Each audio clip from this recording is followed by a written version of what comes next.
Welcome back to the Gentleman's Gazette. In today's video, we'll make a comparison between natural and artificial flowers for use as a boutonniere, and talk about why there are some advantages to going with faux flowers that you can't get from Mother Nature.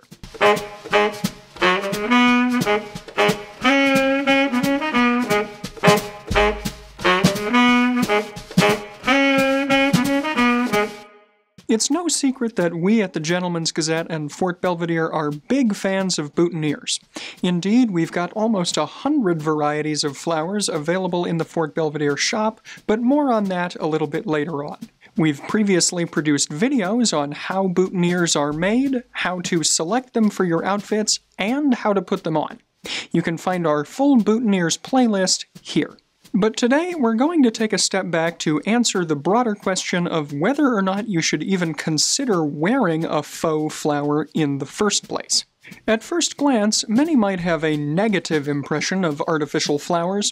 After all, when it comes to their use in interior design, they might conjure up images of something in doctor's offices or your great-aunt's sitting room. Just like with most things, though, there can be a huge range of qualities, and often you get what you pay for.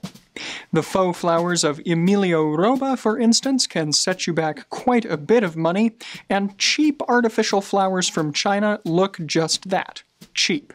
So these higher quality artificial blooms can be viewed more positively, and indeed they are getting a bit of a reappraisal these days. And you may be interested to learn that artificial flowers weren't universally reviled in history either. In antiquity, artificial flowers could be found in the palaces of imperial China, and Louis XIV's courtiers are said to have placed silken blossoms atop their bed canopies. And various firms have been making high-quality silken blossoms for use as boutonnieres since at least the 19th century. Indeed, the offerings at Fort Belvedere, which are made from 100% silk or high-quality 100% cotton velvet, are produced by a company that has been around since the 19th century. So, artificial flowers do have their history then, including for use as boutonnieres. But artificial materials of all types have uses in history. Indeed, people used to put faux marble in the interiors of their homes. So, just as you might want to get real marble for your home, why wouldn't you want to wear a real flower? Simply put, there are pros and cons here. So first, we'll cover the pros, or rather pro, of a natural boutonniere, which is to say it will have the look of something real, living, vibrant, and fresh. With that one big pro out of the way then, what you're left with is a relatively long list of cons for natural flowers. Let's let the motorcycle get out of here and then... okay.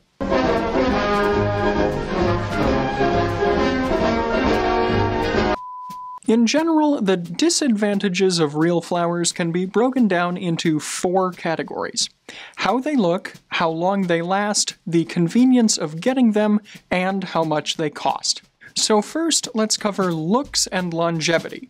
First of all, can anything surpass the natural beauty of a real flower? Probably not. But the fact of the matter is, if you wear one as a boutonniere, it's not going to look fresh even after a few hours, let alone all day. Why is this? Well, after a flower is cut from its roots, it will start to dry out. The petals are going to droop, the color will lose its vibrancy, and by the end of the day, you'll be left with something that looks dead, because after all, it is. Furthermore, a natural flower may actually be too heavy for your lapel, and it won't present attractively with its petals spread out. In fact, you may end up seeing more of the side of the bloom, in botanical terms the sepal and peduncle, than you do of the actual petals themselves. And as we all know, it's never a good idea to be out in public with your peduncle exposed. Yeah, I was happy to get that one in there. Can't just pass up a word like peduncle. For example, let's take a look at a real rose. Real roses will typically have rather large, thick stems which may be difficult to get through your lapel's buttonhole. If you do manage to do it, though, you're still going to see more of the side of the flower and not so much its beautiful top. You can try to bend the stem of the flower to see more of the top, but it will still likely be too large and stand away strangely. You may then wonder, can't I just pin the flower to the front of my lapel? After all, I've seen it commonly at weddings and on other stylish gents like Boardwalk Empire's Nucky Thompson. The fact of the matter is, though, that a well-dressed gentleman will never pin a boutonniere flower to the front of his lapel, as it really is a sign of poor taste, even if you've got many of your other sartorial details right, as Mr. Thompson does. And in the case of weddings, you'll often see this taken to an even greater extreme, where what many of the groomsmen have pinned to their lapels resembles more of a miniature bouquet than a boutonniere.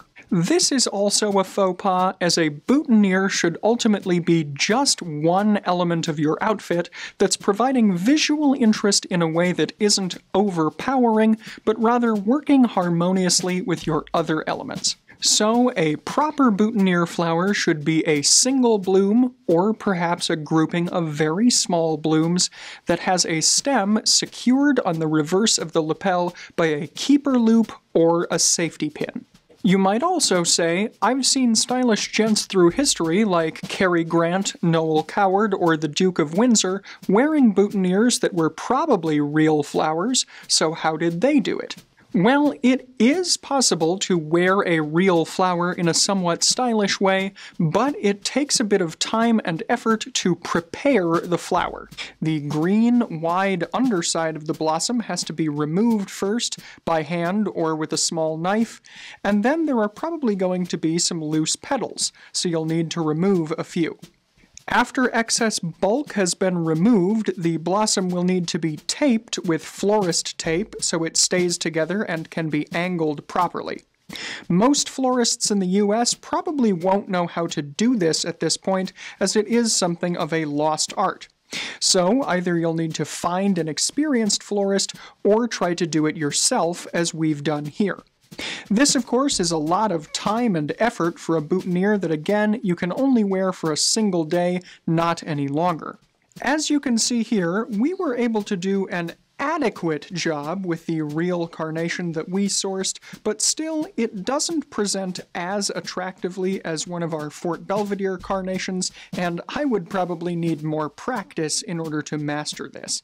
In fact, to source the real carnations and roses you've seen in today's video, we did have to take the time to go to both a florist and a grocery store, which was certainly less than convenient. In either case, this is going to be quite a bit of time and effort for a bloom that you're only going to get maximal use out of for a few hours anyway. Remember, too, that when going to a florist, you may have limited options in terms of size, so you might end up with something too large for your lapel. Also in the realm of looks, a real flower's petals might stain your lapel, or they could spread pollen. Which brings us nicely into our next category, the lack of convenience. Whether the bloom you've chosen still has a fair amount of pollen inside it or not, be aware that others around you could be allergic to the type of flower you've chosen, which could lead to an unsavory or unsafe social situation. The other big factor of inconvenience is one we've alluded to already, that since natural flowers are essentially single-use, you're going to have to go to a florist each time you want to get a new one. You could also resort to growing your own flowers for boutonnieres, but you'd still have to deal with some of the other preparation issues we've already outlined, and you probably won't want to hack your garden to pieces either. Finally here, let's tackle the question of cost. The fact of the matter is, using real flowers for boutonnieres isn't exactly cheap, as a florist might charge anywhere from $10 to $20 for a single bloom, and this can add up over a lifetime.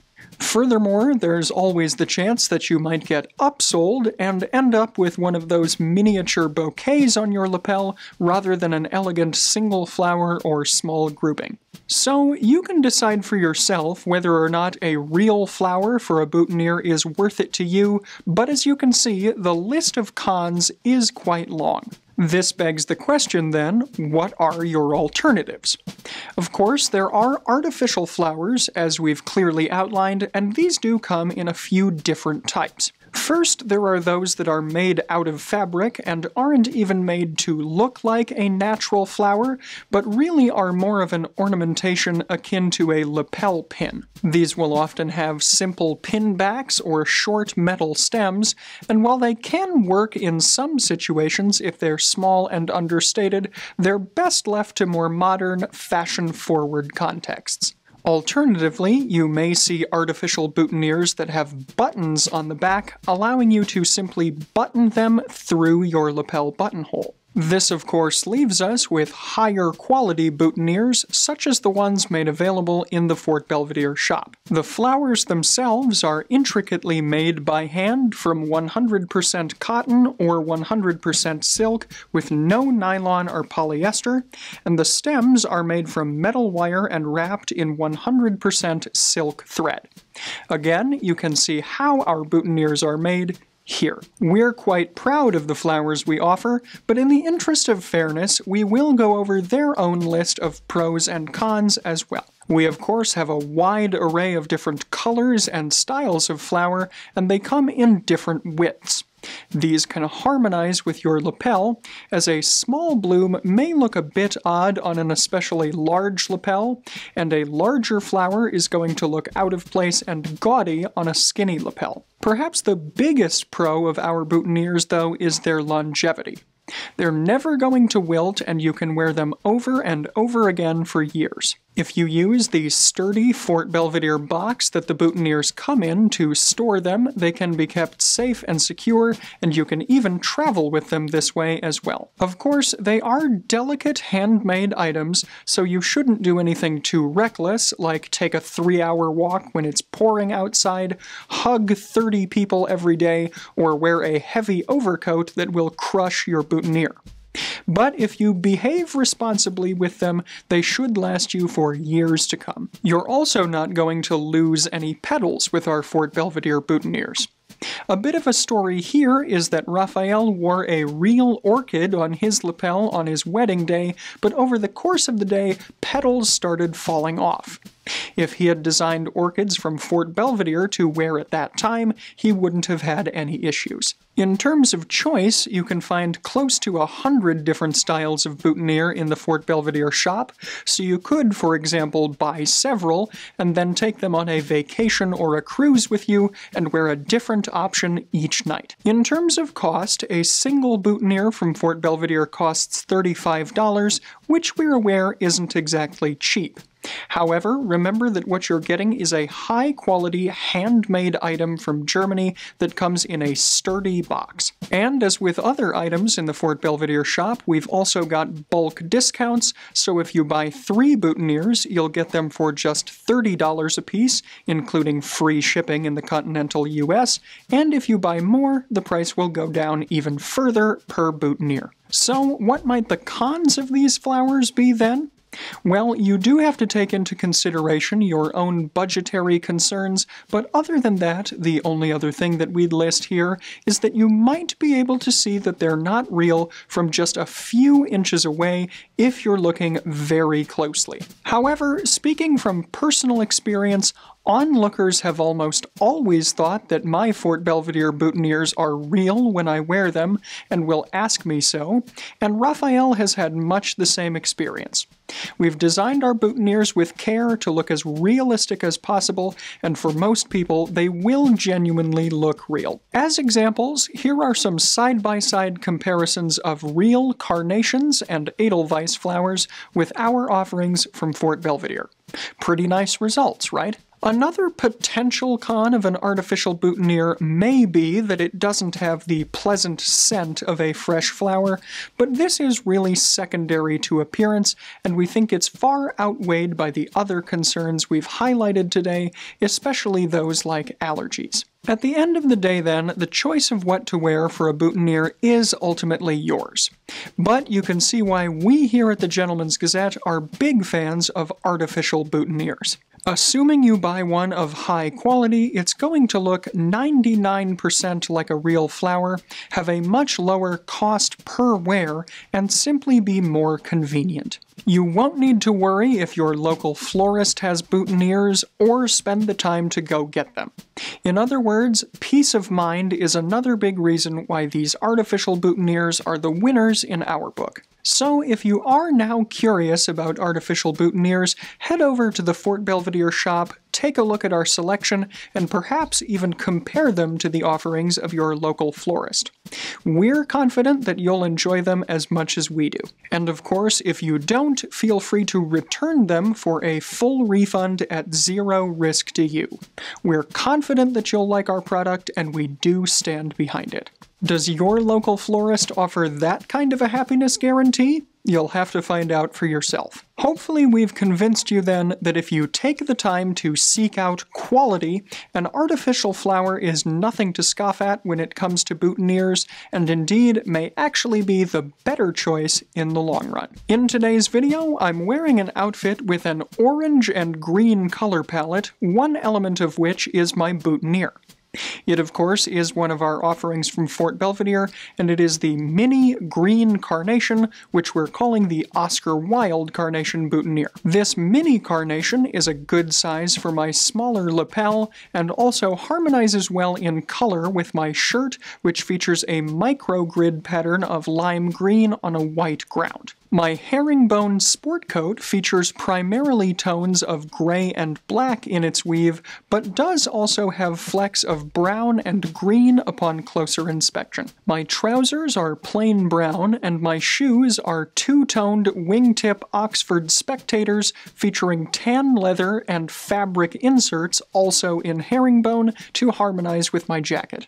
While the shoes originally came with bright red laces that I thought were quite loud, I've substituted some laces from Fort Belvedere in gray into them to harmonize better with the colors of the herringbone fabric. Other Fort Belvedere accessories today include my grenadine tie in wool and cashmere and in colors of orange and gray, my two-tone shadow striped socks in medium brown and green, and my pocket square, which is in a dark bronze madder silk featuring a diamond motif and paisleys in red and green. You can find all of the Fort Belvedere accessories I'm wearing today, including the tie, pocket square, socks, and shoelaces, as well as the boutonniere, of course, along with a wide variety of other styles in the Fort Belvedere shop here.